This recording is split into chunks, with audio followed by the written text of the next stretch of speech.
Today we're talking about Mariah and Whitney, and really specifically, we're going to be discussing their techniques and how they use different techniques to emphasize, project, fill out their low end. So while we're going to have fun with this idea of one versus the other, really what's going to happen is after watching this video, you're going to know a lot more about singing and what you can do to improve by learning from these brilliant, brilliant singers. So let's get into it. Look at the vowel. The vowel gets bright. So when you go with a brighter vowel when you're going down there, it actually helps you project a little bit more. You can actually measure this. So the way that a spectrogram works is that on this side right here, we have the frequencies. The lines here that are blue, the brightness denotes how loud those frequencies are. So if I go, ooh, what you're seeing there is just the lower frequencies getting highlighted. Now watch what happens when I brighten that vowel. The human ear is tuned to a very specific set of frequencies. It's not just how we hear, it's how loud we hear it. This graph is measured in decibels, and decibels are exponential, meaning that this isn't a switch or just a dialing of a knob. This is several knobs cranked up to high. If we look back at that graph, we can see that there is a very specific frequency where the escalation of volume of these decibels starts.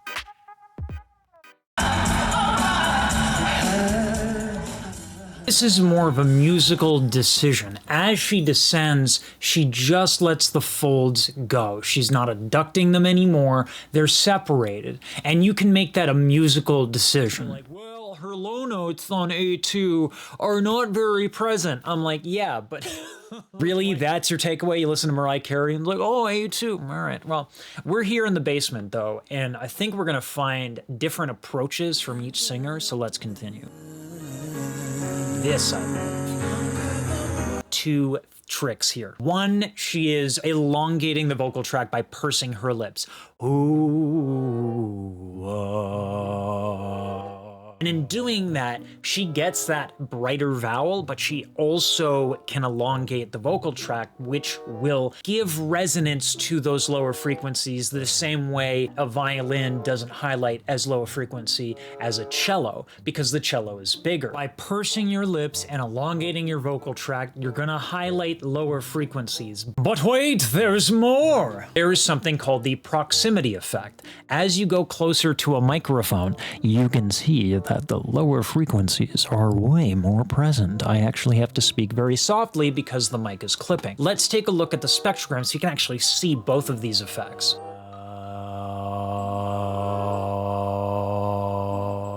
Now, to compensate for the fact that these, the contrast and the colors are not very bright, I've actually turned on what is called the resonance tracker. Now you can see that I extended the vocal tract at the end there, and actually there's more resonance in a little bit of a higher frequency, which I find interesting. You can also see that the resonance on the lower end descends a little bit over here. So she's got tricks, and these are helpful little things that you can implement. Let's continue.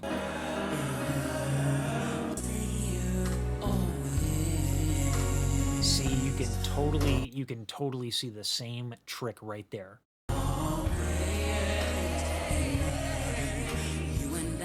Tender love's what you're giving me. Yeah. See, I believe in miracles because So one of the things that people do that I don't think is a good idea is they force their larynx down by bringing their tongue back. That sounds louder to you because of the way that the skull works. There's bone conduction. Your skull will resonate near your ear canal. And so when you do that, it sounds louder to you, but to other people, it does not. Let me show you the example on the spectrogram. So you'll see it right here. Ooh, there's a noticeable increase in the resonance when I don't do that. However, she's not lowering her larynx by bringing her tongue back. She is doing what is called a thyroid cartilage tilt. So that's going to sound like this. This is without the tilt.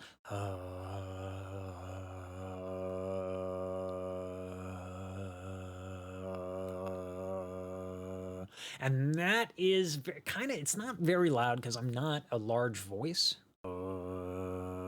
But by tilting the larynx in that way, I am able to lower my larynx. So this right here is your thyroid cartilage. And these right here are your vocal folds. They connect to the thyroid cartilage. Now these muscles right here, the cricothyroid muscles, and those allow the larynx to tilt, the thyroid cartilage specific. The thyroid cartilage tilts this way, and given that the vocal folds are connected to the thyroid cartilage, as seen right here, what'll happen is that the folds stretch. For our low notes, if we are able to do that, we elongate the vocal tract, and that allows us to have more resonance in the low end. So that's what she's doing right there. There are limits to your anatomy. This is not about voice type. Voice types are for people who are doing the auditioning.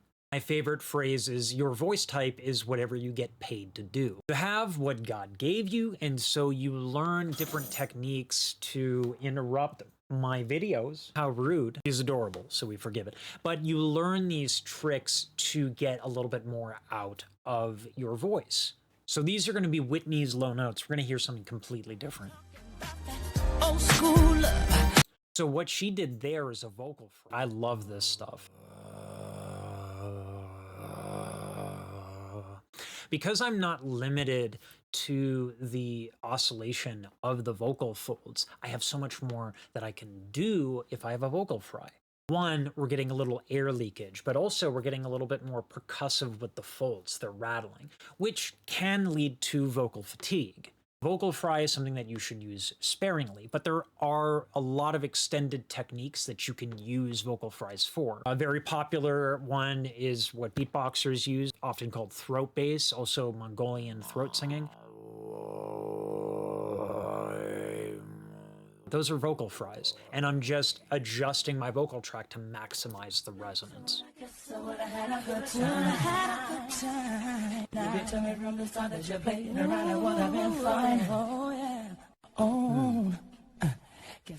That's a nice way to add a little power. That's called a glottal. That thing she did where, it's like you're coughing a little bit. Now, the vocal folds are a sphincter, so they are very much meant to close. So in this instance, the vocal folds come together and they stay together as the breath pressure builds up. Now, to make sense of a glottal, we're going to use a different tool here. This is Audacity. It's actually free. When I gradually bring the folds together, you see there's that triangle shape right here. There's that easing of the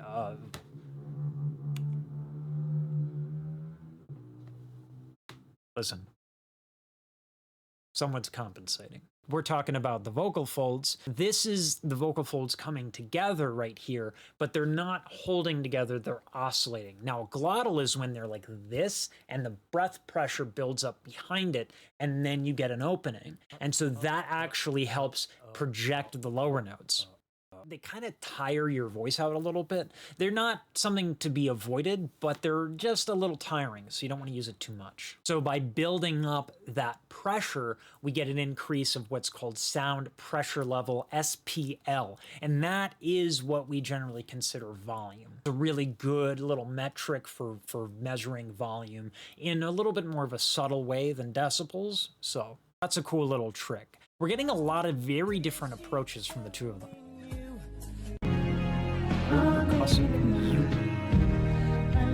My own now that's interesting. We're getting that brighter vowel and a tilt. So it's not as low in her range as it was for Mariah when she was doing it, but it's just an example of how you can use these different things. Really cool. Time. Eating the microphone. That's the proximity effect right there. She's just right up on it. Same thing. And again, that thyroid cartilage tilt. That's where that vibrato comes from. So, vibrato comes from that thyroid cartilage tilt that we were talking about, except for when the tilt gets to a certain point, you get these instabilities because these muscles are not very strong. They're not very big. They're smaller than the vocal folds themselves. And so that tautness that happens can create that instability, and that creates vibrato. There we go. Oh. Really interesting.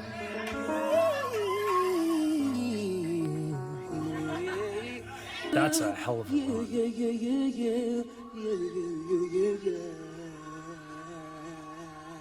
Okay, that went down in the basement. So the reason why it's really interesting that it goes into this breathiness, when you do low notes, you are putting more air through the vocal folds because of what's called the Bernoulli effect.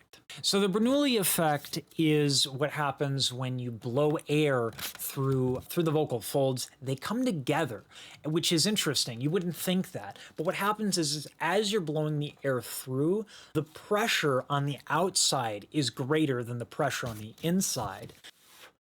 Now, as you go lower, you actually want more air because you want the folds to come together thicker, because lower notes require more sound pressure level. Lower frequencies are literally larger. Waves and frequencies have a size to them. Lower notes require more size. That's why when you go to a concert, subwoofers are larger and you can see them move. The same idea is true here, but definitely to a lesser extent. So that's why it's interesting why she's getting breathy sounds, because you would need a lot of more vocal closure and a lot more sound and air to come through for these lower notes. And so she's doing something that intentionally keeps the vocal folds apart. So I think that's pretty interesting.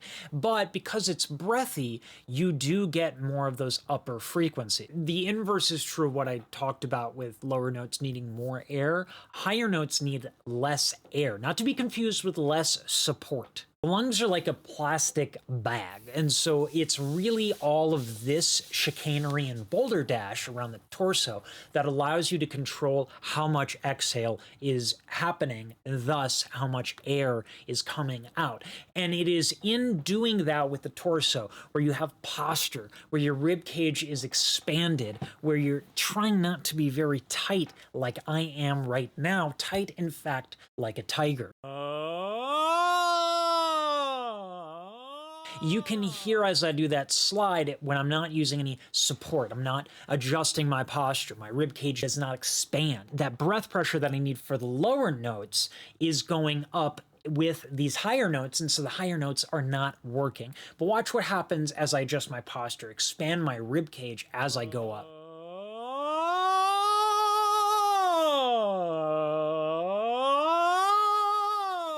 The other trick I can do to make sure that there's less air coming out of my face hole is to take a smaller inhale. So that's what she did there. Listen to how quiet she is. That's from a smaller inhale. So as she goes down, there's not enough breath to get the vocal folds together.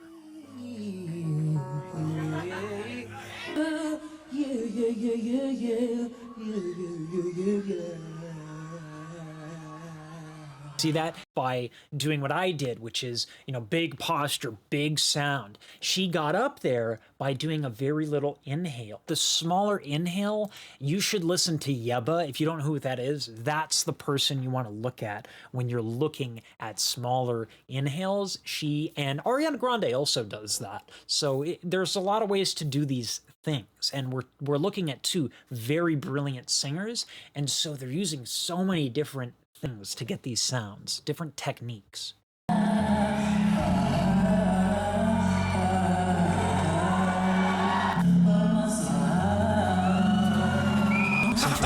That note that she did before, her tongue was going back a little bit, and that created that sort of weird swallowed sound. And in the next note, she knew it. She knew it, and the next note, she adjusted it. She knows. Mariah knows.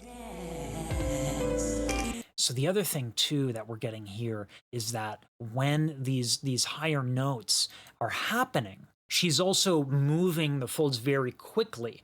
And in order to get runs that are that fast, you need folds that are very thin. And so you need very little breath. So this is going to be big opera voice, lots of breath, right?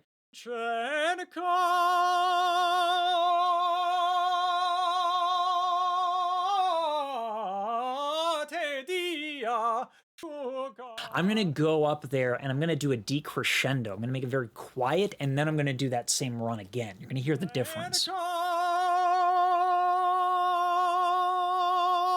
That's just how you get that speed that she had. I forget the words, but here we go. Definitely a lot faster. And so that's how she's getting those different runs very quick. But then again, you're losing the air necessary to get that robust sound in the low end. But you can't do both. Not at least at that speed. At that speed, it is not enough to have that support. You need that smaller inhaled. Ooh, interesting mic technique. I want to take a look at that. That's interesting. Notice how she puts it to the side there. Maybe she wanted a decrescendo and she felt she didn't have control at that low end to have more dynamic control. It's very interesting because it was a very subtle movement, but it did have that effect of the volume kind of going away in a very elegant way. Super intricate mic technique. Very, very, very, very specific. It's very subtle, right? It's almost hard to see. Really cool. Very nuanced. Oh, that's you.